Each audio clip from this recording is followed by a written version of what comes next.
వాగర్థావివ సంపృక్తౌ వాగర్థ ప్రతిపత్తయే జగతః పితరౌ వందే పార్వతీ పరమేశ్వరౌ ఆదిత్యాయ చ సోమాయ మంగళాయ బుధాయ చ గురుశుక్ర శనిభ్యశ్చ రాహవే కేతవే నమః. శృంగేరి జగద్గురు పీఠాధిపతులకి కంచి పీఠాధిపతులకి నమస్కారములు తెలియజేసుకుంటూ కార్యక్రమాన్ని ప్రారంభిద్దాం. జూన్ 16వ తారీఖు నుంచి 30వ తారీఖు వరకు ద్వాదశ రాశుల్లో భాగంగా మొదటిదైనటువంటి మేషరాశిలో జన్మించినటువంటి వారికి 16 జూన్ నుంచి 30 జూన్ వరకు ఏ విధంగా ఉండబోతుందో తెలుసుకునే ప్రయత్నం చేద్దాం. ఈ మేషరాశిలో జన్మించినటువంటి వారికి శుక్రగ్రహ సంచార ప్రభావం వలన విలువైనటువంటి వస్తువులు అనగా హుందాని పెంచేటువంటి వస్త్రములు కానీ గృహోపకరణాలు కానీ కొనుగోలు చేసే అవకాశము గోచరమవుతుంది. ఆ సందర్భంగా కొంత అప్పు చేయాల్సినటువంటి పరిస్థితులు కూడా గోచరమవుతున్నాయని చెప్పవచ్చు. ఇక ముఖ్యంగా చూసుకున్నట్లయితే ఉద్యోగస్తులకి అద్భుతమైనటువంటి అవకాశాలు గోచరమవుతున్నాయి. నిరుద్యోగస్తులకి ఖచ్చితంగా ప్రయత్నం చేస్తే జాబ్ వచ్చే అవకాశాలు మెండుగా ఉన్నాయని చెప్పవచ్చు. అయితే వృత్తి వ్యాపారాల్లో ఉన్నటువంటి వాళ్ళకి నూతన వ్యాపారాలు అనేటువంటివి ప్రారంభించడానికి అవకాశం ఉన్నటువంటిది. కాబట్టి సమయము సందర్భము చూసుకొని ప్రయత్నం చేయండి. అయితే ప్రధానంగా వృత్తి వ్యాపారాల్లో విస్తరణకి అనుకూలంగా ఉంటుంది, కానీ కొత్త వ్యాపారాలకి ఇది సమయం కాదు. ఎందుకు అనంటే ఇక్కడ గురు మూఢమి అనేటువంటిది ప్రారంభమైంది కాబట్టి కొత్త వ్యాపారాలు ప్రారంభించడానికి అనుకూలము కాదు. అయితే ఉన్నటువంటి వృత్తి వ్యాపారాల్లో అభివృద్ధిని ఎంతైనా చేసుకోవచ్చు. అభివృద్ధి మాత్రం ఖచ్చితంగా గోచరమవుతుంది. అలాగే ఈ సంబంధించినటువంటి ప్రభుత్వ పరముగా లావాదేవీలు జరిపేటువంటి వ్యాపారస్తులకి ప్రభుత్వ పరంగా రావాల్సినటువంటి రాని బాకీలు కానీ బిల్స్ శాంక్షన్ అవ్వడం కానీ జరుగుతాయి. ప్రభుత్వం నుంచి ఒక లబ్ధిని పొందుతారు. ఆల్రెడీ ఉద్యోగం చేస్తున్న వాళ్ళైతే అదనపు బాధ్యతలతో మంచి భవిష్యత్తు కలిగినటువంటి డిపార్ట్మెంట్లో మీరు చేరుతారని చెప్పవచ్చు. ఇక ఈ సంబంధించినటువంటి మేషరాశిలో జన్మించినటువంటి వారికి 22వ తారీఖు వరకు కూడా సంపూర్ణంగా బుధుడు అనుకూలంగా ఉంటూ నూతన వ్యక్తుల పరిచయాన్ని కలగచేయడం, తద్వారా ఆనందకరమైనటువంటి జీవితము, చేస్తున్నటువంటి పెట్టుబడులకు సంబంధించి ధనలాభం కూడా లభించడం అనేటువంటి బుధగ్రహ సంచార ప్రభావం. అయితే ఈ గురువు కూడాను ఇదే మిథున రాశిలో సంచారం చేస్తున్నటువంటి కారణం చేత ఈ సంబంధించినటువంటి మేషరాశిలో జన్మించినటువంటి వారికి ప్రధానముగా కొంత ధన నష్టము సూచిస్తుంది. కాబట్టి డబ్బు వ్యవహారాల్లో ఉన్నప్పుడు ఇతరులని నమ్మి డబ్బు అప్పుగా ఇవ్వడం అనేటువంటిది చేయకుండా ఉండడమే మేలనేటువంటి విషయాన్ని గమనించుకోవాలి. అయితే 23వ తారీఖు నుంచి ఈ సంబంధించినటువంటి బుధుడు ప్రవేశం చేస్తున్నటువంటి కారణం చేత సంపూర్ణముగా యోగదాయకమైనటువంటి పరిస్థితుల్లో ఉంటారు. ఇక గమనించుకున్నట్లయితే ఈ సంబంధించినటువంటి కుజ సంచార ప్రభావము, కేతుగ్రహ సంచార ప్రభావం మేషరాశి వారికి అనుకోని కష్టాలు తీసుకొని వచ్చే అవకాశం ఉంటుంది. ఆలోచన చేసినటువంటి పనులన్నీ కూడాను నత్తనడకన సాగుతాయి. మీరు అనుకున్నది ఒకటిదే, జరిగేది ఒకటిగా ఈ కుజ కేతుగ్రహ ప్రభావం వలన గోచరమవుతుంది. శని ప్రభావము ఆల్రెడీ ఏలిన నాడు శని ప్రభావం అనేటువంటిది ఈ మేషరాశి వారికి ప్రారంభమైంది కాబట్టి పనులలో కాస్త నెమ్మదిస్తాయి. కాబట్టి ఎక్కువగా శ్రమించాల్సినటువంటి పరిస్థితి అని చెప్పవచ్చు. రాహుగ్రహ సంచార ప్రభావం వలన మంచే జరుగుతుంది. అన్ని విధాలుగా అన్ని విషయాల్లో మీకు యోగదాయకముగా విజయాన్ని సంప్రాప్తించే విధంగా ఉంటుంది.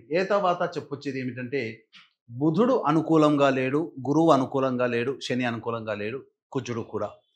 కాబట్టి ఓవరాల్గా మిశ్రమమైనటువంటి ఫలితాలు ఈ మేషరాశిలో జన్మించినటువంటి వారికి ఉంటుంది. వివాహం కావలసినటువంటి అబ్బాయిలకి అమ్మాయిలకి వివాహ సంబంధాలు కుదురుతాయి.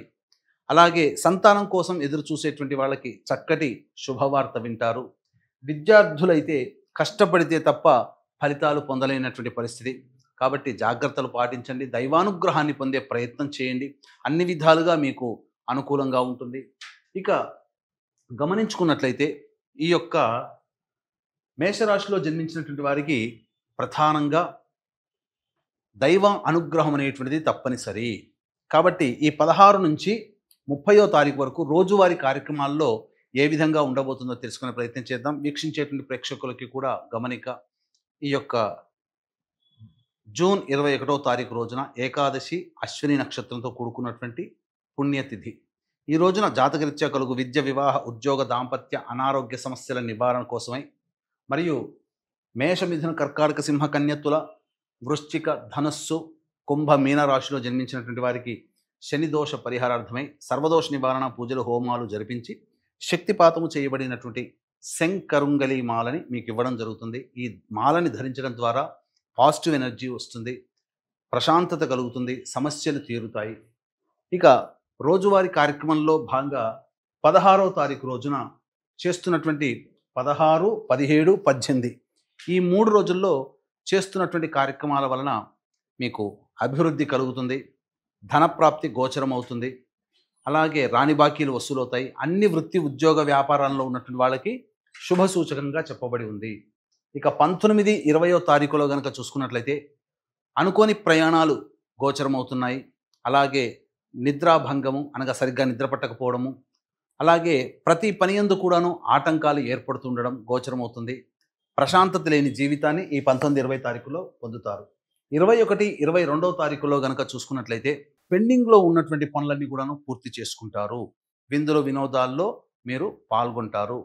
కుటుంబ సభ్యులతో ఆనందంగా గడుపుతారు.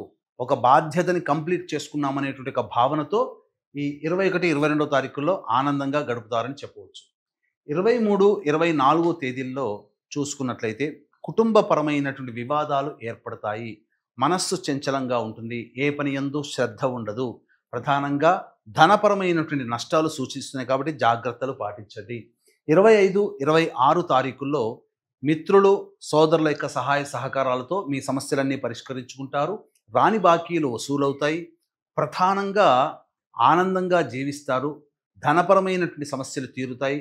అవసరానికి మరియు ఖర్చులకి మించినటువంటి ఆదాయం లభించడం ద్వారా మీకున్నటువంటి సంతోషాన్ని అధిక మొత్తంలో పొందుతారని చెప్పవచ్చు. ఇక 27, 28, 29వ తారీఖులో కనుక చూసుకున్నట్లయితే వాహనాన్ని నడిపేటప్పుడు జాగ్రత్తలు పాటించాలి. ముఖ్యంగా పెట్టుబడుల విషయంలో జాగ్రత్తలు పాటించాలి. తల్లిగారి ఆరోగ్యం పట్ల శ్రద్ధ వహించాలి. గృహోపకరణాలకి, గృహ మరమ్మతులకి అధిక మొత్తంలో డబ్బును వెచ్చిస్తారని చెప్పవచ్చు. ఇక 30వ తారీఖు రోజున మీ ఆరోగ్యం పట్ల శ్రద్ధ వహించండి. అనవసరంగా వృధా కాలయాపన జరుగుతుంది. ఏ పని యందు కూడాను శ్రద్ధ ఉండదు. ఇది 16వ తారీఖు నుంచి 30వ తారీఖు జూన్ వరకు మేషరాశిలో జన్మించినటువంటి వారికి ఉండబోయేటువంటి ఫలితాలు. ఇక ఈ మేషరాశిలో జన్మించినటువంటి వారికి సమస్యలు అనేటువంటివి ఉన్నప్పుడు ఈ సమస్యల పరిష్కారం కోసం సుబ్రహ్మణ్య భుజంగ స్తోత్ర పారాయణం, సూర్యారాధన ప్రతిరోజు చేసినట్లయితే చాలా మటుకు సమస్యలు తగ్గుముఖం పడతాయని చెప్పవచ్చు.